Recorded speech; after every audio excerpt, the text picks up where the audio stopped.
Right, so now that it's May, the biggest problem that your lawn is likely to face is poa annua, otherwise known as weed grass. It is an opportunistic plant and it'll take literally any opportunity to germinate, grow, develop seeds and to spread those seeds. And the solution is pretty simple, and that is just to pull the poa by hand.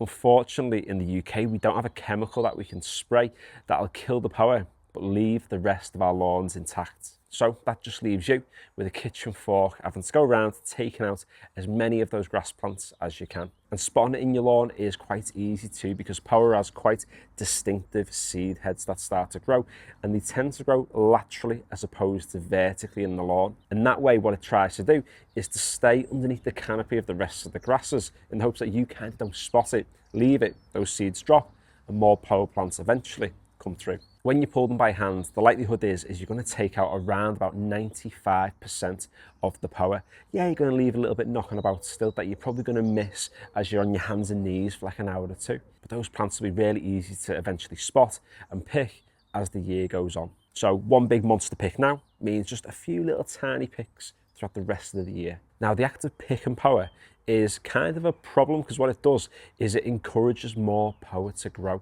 And the reason why I say that is because up and down the country, pretty much every single patch of soil in the UK contains poa annua seeds. And every time you disturb the soil and open it up, it gives them the opportunity to grow. So what you need to do is increase competition in those spaces where you've removed the poa plants to kind of outcompete the poa, because that is literally the only way you're going to be able to keep it out of your lawn. And there's 3 ways to do that. The first way is quite simply just to feed your lawn. However, that'll only work if you've got a creeping type of grass like bentgrass or fescue. But even when you feed those grass varieties, that creeping process is quite slow. So another way to increase the competition much more quickly is to plug the lawn. And what I mean by that is to take a patch of your lawn that's almost going to act like a healthy grass plant donor. And you're going to take out loads of grass plugs which don't contain any poa. Then what you can do is go to some of those bigger spaces where you've removed the poa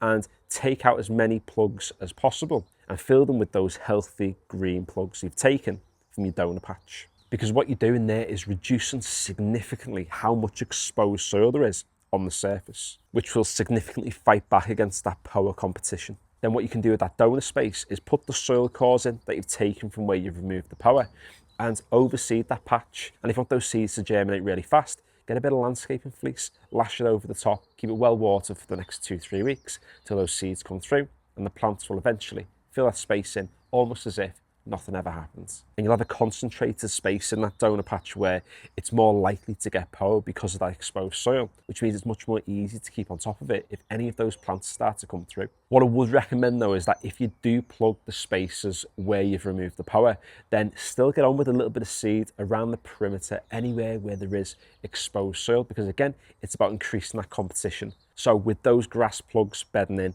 and the new seedlings coming in from the seeds you've put down, plus the creeping nature of the creeping grass that you might have filling those spaces too, that's enough competition there to keep poa at an absolute minimum this year. So if you want to check out any more straightforward, no nonsense lawn tip videos, then head over to my channel, check those out, subscribe if you haven't already, give the video a like if you've enjoyed it or found it useful. And finally, thanks for watching.